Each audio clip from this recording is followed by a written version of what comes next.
Schools are likely to reopen in July, but all this is dependent on the recommendations of a 9-member advisory committee appointed by the Ministry of Education. The committee, which held its first meeting today, is tasked with reviewing and reorganizing the school calendar as part of the COVID-19 post-recovery strategy. Dorcas Wangira with that story. Since schools were closed on March 15th owing to the COVID-19 pandemic, the future of millions of learners has been a subject of debate. Even though the government extended the 4th May reopening date for 1 month, with increasing cases, it is unlikely that schools could reopen in June. Only last week, Education Cabinet Secretary George Magoha said that the reopening of schools largely depended on how the COVID-19 pandemic is managed. A reason the Ministry of Education has now appointed a 9-member committee to take charge of the process of exploring the best possible strategies of restoring normalcy in the education sector. The government has all the intention to ensure that our children are safe at school. This will require additional exchequer funds. On the other hand, the situation becomes completely out of control.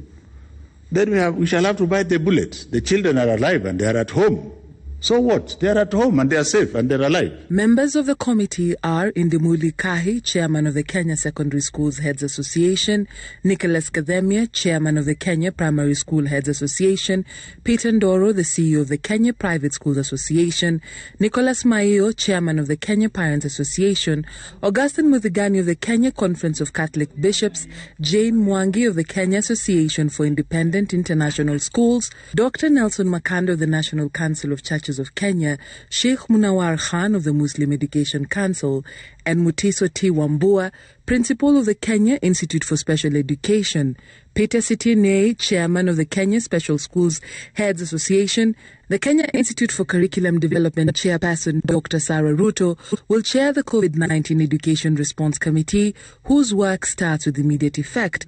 Its secretariat will be located at the Kenya Institute of Curriculum Development. The committee is tasked with advising the Education Cabinet Secretary on the reopening of basic education institutions, that is pre-primary, primary, secondary schools, teacher training colleges and adult education institutions, and to review and reorganize the school calendar as part of the COVID-19 post-recovery strategy. It will also identify institutions that may have been adversely affected by COVID-19 and advise on mitigation and recovery measures. Of great concern to the ministry is that majority of students and pupils, at least 70%, have not been able to access and benefit from digital learning and radio and TV programs. To maintain the KCSE and KCP exam calendar, reopening of schools could be done in phases, giving priority to candidates. The committee's next meeting will be on Thursday, May 14th. Dorcas Wangira, Citizen TV, Nairobi.